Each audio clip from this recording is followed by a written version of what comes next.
This is Bibenda Studio, and today we're going to be talking about how to work on a one sequence using the Akai MPC Live 2. We'll be right back.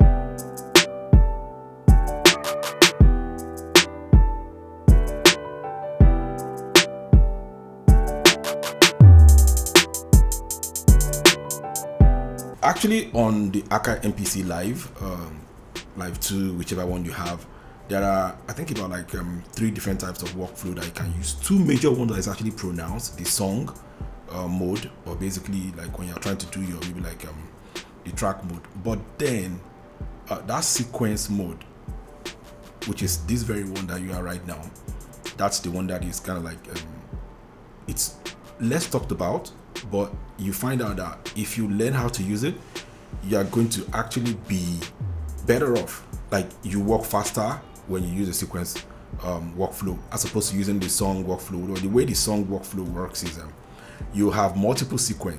So maybe your song is arranged to have the intro, to have your, let's say, your first verse, your second verse, and then you have your bridge in between, and then you also have your chorus. So if you arrange intro, chorus, verse 1, maybe like chorus, verse 2, bridge, or something like that, let's say that's how you arranged it, you are definitely going to do like about 5 sequence.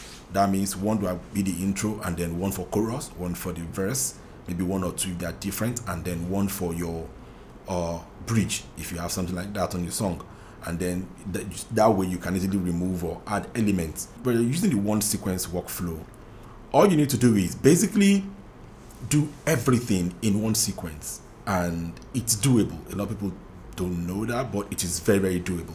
So that's basically what we're going to do today. So in case you're wondering what this is for, don't mind me. It's a reminder, and at the same time it's actually an NFC tag: do not disturb. You know, most of the time when we get to work and then we are engrossed in it, some calls or anything might just disturb us buzzing from the phone. So what I do mostly, I pick up my phone and I just, tap it on it, and automatically sends the phone to a do not disturb, which means everything is silenced from now on until I'm done, and then I can focus completely on this. Like I was saying earlier, one sequence workflow. I've already taken the liberty of, just putting a particular song I'm currently working on here. I use a little bit of not much. I think I have a piano, and I have the drums, and then the vocal. Basically, those are kind of like 3 tracks, but I just want to use it to explain to you how you can basically do all your work using a one sequence workflow. Currently, well, it's on 4 bars, so I'm going to play for you what it sounds like, what everything sounds like, and then we're going to like see, okay, fine, how can we arrange? When you want to start, ensure that that particular bars you're trying to work with, maybe like 8 or 16 bar. Don't use the small bars. This is just for like example purpose, right? Don't use the small bars that is just maybe like 4 or jigger or 2. It will sound too repetitive, and you might not be able to do much within that small bar. It's safer to use like 8 or 16 bars. That way, that means from here, change it to 8 or 16. That way it will be easier for you to play around with a lot of things within that time interval, and then you can basically just extend it. So here right now, if we're going to be using the one sequence workflow, you're basically going to be using the double length and erase. Like, those are the 2 major elements you're going to be using. So this song right now, let me just say, like I said earlier, you need to make sure you put all your elements, everything you want in that song. At least 90% of it should already be on currently what you're working with right now. So let me try and play this to see what you have right now.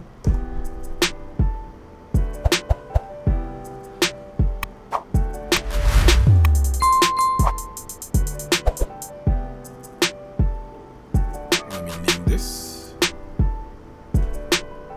This is my drums. Yep. So that's just what you have, and it's just 4 bars. So I have the piano, kind of like a loop, and then the drums, the combination of like some kicks and snares and slaps, and some snares and cymbals and shakers, right? So what we're trying to do is, let's say we need that piano roll to start first, to do the first 4 bars. Then After that, the next 4 bars, we want maybe like a shaker to come in. Then the next 4 bars, that is when we actually want the drum and all that to come in. So basically, how are we going to achieve this? Like I said earlier, most of the time when you're trying to make your music, planning is key. You need to know, okay, the arrangement you're looking at. So for that will basically help you to know, you know what, this is how many bars this song is going to be, and you can easily just go ahead and do your calculation from there. So let's say I just want the song to be maybe about 1.5 minutes. So I have 4 bars. I could duplicate it into, let me say, 16 bars. Let me just use 20 bars, right? Let's do 20 bars. So basically what I will do is, because if you come to my grid view, this seems as if everything I need is already here, right? It's already on this grid view. So all I'll just simply do is go back to my sequence, go to edit, and I can use double length to increase it. Currently I have 4. If I press double length, it goes to 8, and if I press double length, it becomes 16. If I press double length again, I'm getting 32. So what? Well, let's explore 32. If you come back now, as you can see, bars start and end. We have 32 right here. The reason why you cannot use this one, you can't just click here and increase it, is because this is not doubling the length. It's not increasing. It's not doubling the length in terms of, it's not copying and pasting what you already have. If you should do that from here, it will only extend the length of your workflow. But if you come here and you use your double length, what it does is it actually doubles the length of your current workflow. By that I mean, it basically still copies everything you have there and, you know, replace, like, just double it, do you get, with all the works you've done. But if you go back and you use this bar, you just increase it to whatever size you think. Oh, because it's on 4, it's on 32 now. If you take it to 64, by the time you check your workflow, the grid view, you realize that no, you have not done anything. It's just blank space that there. You still have to copy all the things you've done and paste it here. Let me just show you. So from here now, this is 32. As you can see, from start to finish, this is like 32 bars. If I should come back here to the home view, and while my cursor is here on bars, and I take it to, let's say 49, let's say 54, and then I come back here, I will have 50. Can you see this empty space? Because that is not copying anything. It's just increasing the length of my my workflow. As you can see here, 54. So, but that's not what we want. We want basically to be able to say, you know what, if you are multiplying the length, copy everything that is there. So we'll take this back to 32 that it was. If you come back here, you see that even when I zoom in or out, 32 is 32. It starts as 1 and ends as 32. That's what we're looking at here. So this is basically what you're going to be working. So the first step 1, is to come to sequence and then double the length to your required length that you're going to be using for that particular project, or maybe the song. So here I say we're using 32, right? So let's go.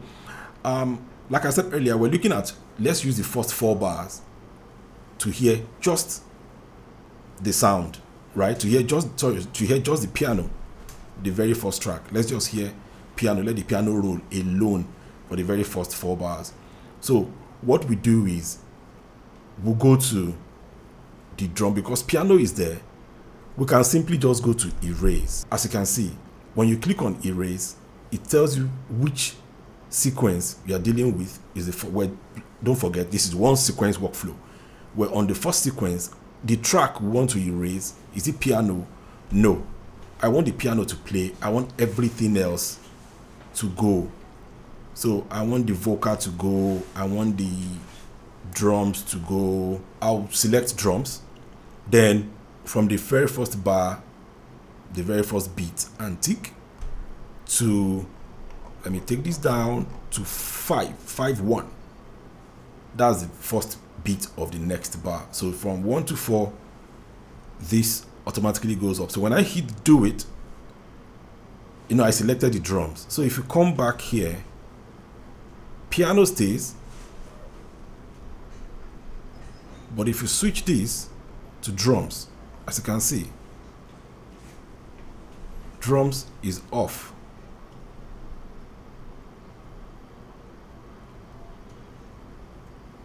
The drums is no longer there. So everything that is playing from the first to the end of the fourth bar is no longer there. But if you come back to piano, you see that piano is here. Piano still starts from the beginning. Let me expand it more for you. So piano still starts from the beginning. So what this means is basically we have been able to successfully cut off. Let me also let's go back to that erase. This is the erase. Let me come back here and go to the vocal. I also don't want the vocal or anything like that to sound in the first 4 bars. So I will still take it to 5-1, because 4 will go from 1-4-1, 4-2, 4-3. Then basically you now start have the fourth one. Basically that's like you are talking about your next count. So kind of 1, 2, 3, 4, then 1. So basically that's how it works. So your 4-4, that's the end of your bar, of the fourth bar.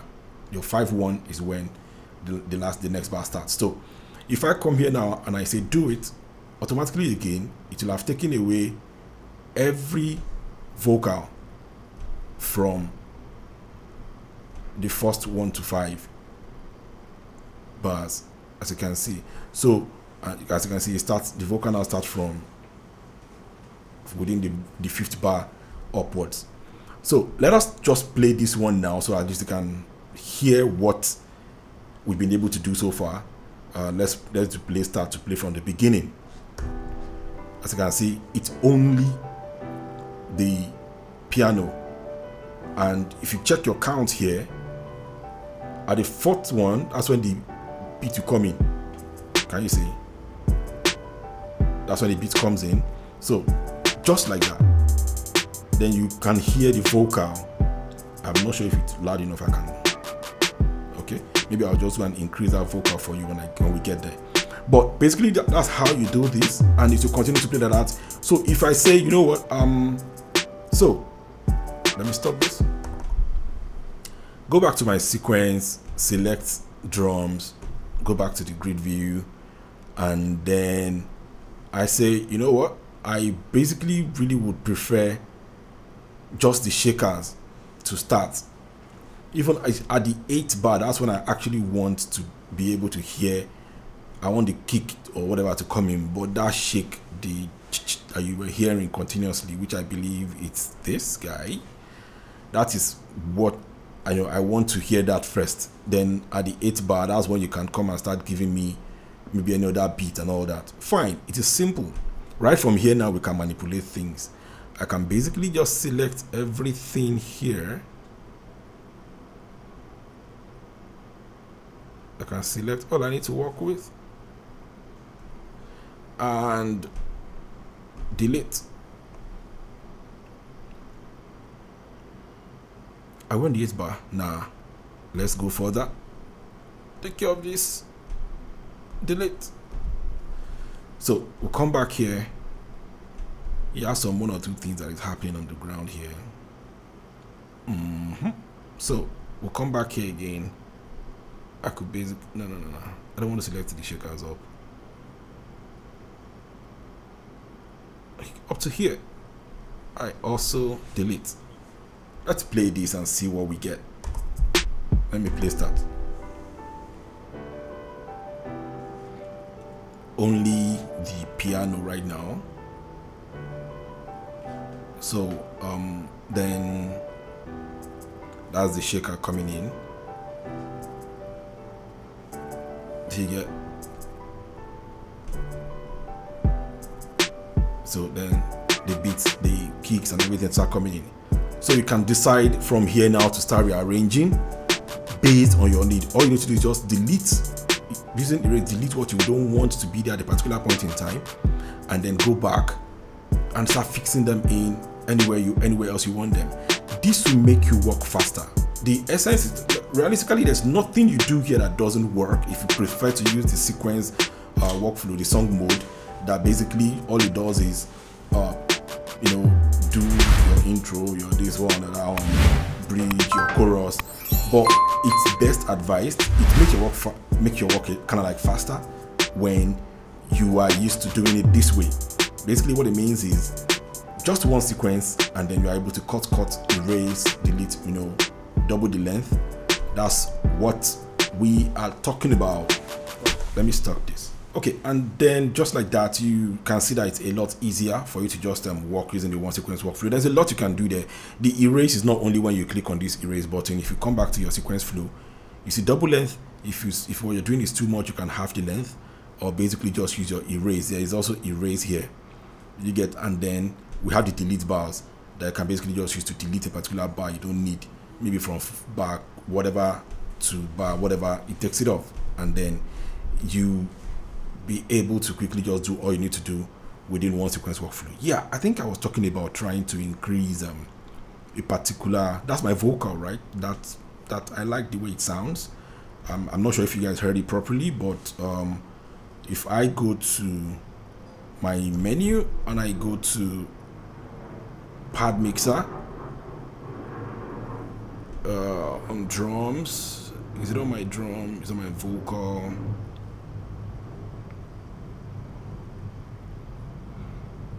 Let me see, what do you sound like? Okay, this is it. I think I want the volume to be a little bit higher. Okay, let me come back here.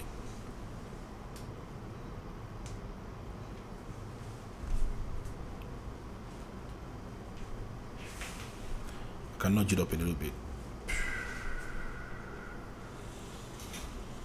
So let me go back to main. Play start.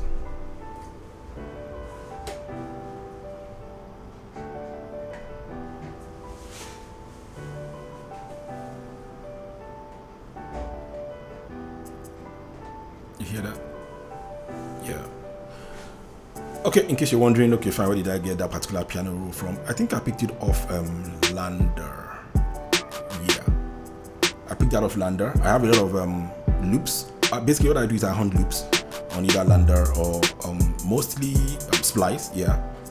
But then I just like also switch up around once in a while just to get more feel, because for me loops helps me to like get into that work mode faster. Basically synth or pianos then gives me an idea and I can quickly put my beat around it and then get it to work. If I have to sample or chop things left and right and blend them in, fine.